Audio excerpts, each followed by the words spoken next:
ये कहानी अनमोल है। एक गांव में एक किसान रहता था जिसका जीवन साधारण था, लेकिन उसकी जिंदगी में एक उलझन भी थी। उसकी 3 पत्नियां थीं और तीनों से उसे एक बेटा था। दोनों बेटों की शादी हो चुकी थी और किसान को लगा कि अब उसकी जिंदगी स्थिर और सुखी हो गई है। लेकिन समय ने उसे एक नई चुनौती दी जब उसके छोटे बेटे की तबीयत अचानक बिगड़ने लगी। बड़े भाई ने अपने छोटे भाई का इलाज करवाने की पूरी कोशिश की। उसने गांव के आसपास के वैद्यों से परामर्श लिया, लेकिन छोटे भाई की तबीयत में कोई सुधार नहीं हुआ। धीरे धीरे खर्च बढ़ता गया और छोटे भाई की हालत और भी बिगड़ती चली गई। बड़े भाई के मन में चिंता ने धीरे धीरे एक कड़वाहट का रूप ले लिया। एक दिन बड़े भाई ने अपनी पत्नी से सलाह मशविरा किया। उसने कहा, यदि छोटा भाई मर जाए तो हमें उसके इलाज के लिए और पैसा खर्च नहीं करना पड़ेगा। उसकी पत्नी, जो उसकी सोच में सहभागी हो गई थी, ने एक भयानक सुझाव दिया। क्यों न किसी वैद्य से बात करके उसे जहर दे दिया जाए। किसी को शक भी नहीं होगा और उसकी मौत को बीमारी के कारण माना जाएगा। बड़े भाई ने अपनी पत्नी की बात मान ली और एक वैद्य से संपर्क किया। उसने वैद्य से कहा, जो भी तुम्हारी फीस होगी मैं देने को तैयार हूं। बस मेरे छोटे भाई को ऐसा जहर दे दो जिससे उसकी मृत्यु हो जाए। लालच और निर्दयता से भरे वैद्य ने इस नृशंस प्रस्ताव को स्वीकार कर लिया और छोटे भाई को जहर दे दिया। कुछ ही दिनों में छोटे भाई की मृत्यु हो गई। बड़े भाई और उसकी पत्नी ने अंदर ही अंदर खुशी मनाई, ये सोचते हुए कि अब रास्ते का कांटा निकल गया है और सारी संपत्ति उनकी हो गई। छोटे भाई का अंतिम संस्कार कर दिया गया और समय बीतता चला गया।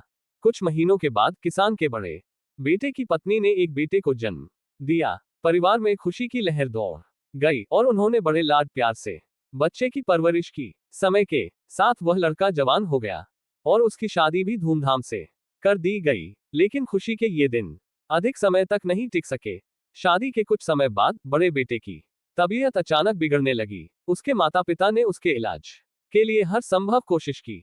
कई वैद्यों से परामर्श लिया गया और जो भी पैसा मांगा गया वे देने को तैयार थे। अपने बेटे की जान बचाने के लिए उन्होंने अपनी आधी संपत्ति तक बेच दी, लेकिन उसका स्वास्थ्य लगातार बिगड़ता गया। अब वह मौत के दरवाजे पर खड़ा था। शरीर इतना कमजोर हो चुका था कि उसकी हालत देखकर दिल दहल उठता था। एक दिन वह लड़का अपने चारपाई पर लेटा हुआ था और उसका पिता उसे दुख भरी नजरों से देख रहा था। लड़के ने अचानक अपने पिता से कहा, भैया, अपना हिसाब पूरा हो गया है, अब बस कफन और लकड़ी का इंतजाम बाकी है, उसकी तैयारी कर लो। पिता ने सोचा कि उसका बेटा बीमारी के कारण बड़बड़ा रहा है और बोला, बेटा, मैं तेरा बाप हूं, भाई नहीं। लड़के ने दुखी आवाज में कहा, पिताजी, मैं आपका वही भाई हूं जिसे आपने जहर देकर मरवा दिया था। जिस संपत्ति के लिए आपने मुझे मारा, वही अब मेरे इलाज में आधी बिक चुकी है। हमारा हिसाब बराबर हो गया है। यह सुनकर पिता का दिल टूट गया। वह फूट फूट कर रोने लगा और बोला, मेरा तो कुल नाश हो गया। जो मैंने किया वह सब मेरे सामने आ गया। पर तेरी पत्नी का क्या दोष है जो उससे इस बेचारी को जिंदा जलाया जाएगा। उस समय सती प्रथा चल रही थी, जिसमें पति की मृत्यु के बाद पत्नी को पति की चिता के साथ जला दिया जाता था। लड़के ने दुख भरी नजरों से अपने पिता को देखा और कहा, पिताजी, वह वैद्य कहाँ है जिसने मुझे जहर खिलाया था। पिता ने उत्तर दिया, तुम्हारी मृत्यु के 3 साल बाद वह मर गया था।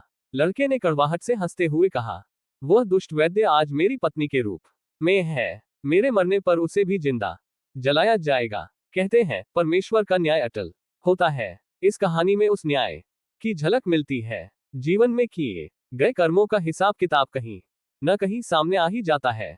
कहानी के अंत में यही संदेश मिलता है कि जो बोओगे वही काटोगे।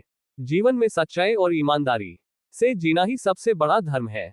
अंततः यही सच है कि धर्मराज लेगा तिल तिल का लेखा, ऋण संबंध जुड़ा है ठाड़ा, अंत समय सब 12 बाटा। ये कहानी कैसा लगा कमेंट कर जरूर बताएं। धन्यवाद। अपना राय जरूर बताएं।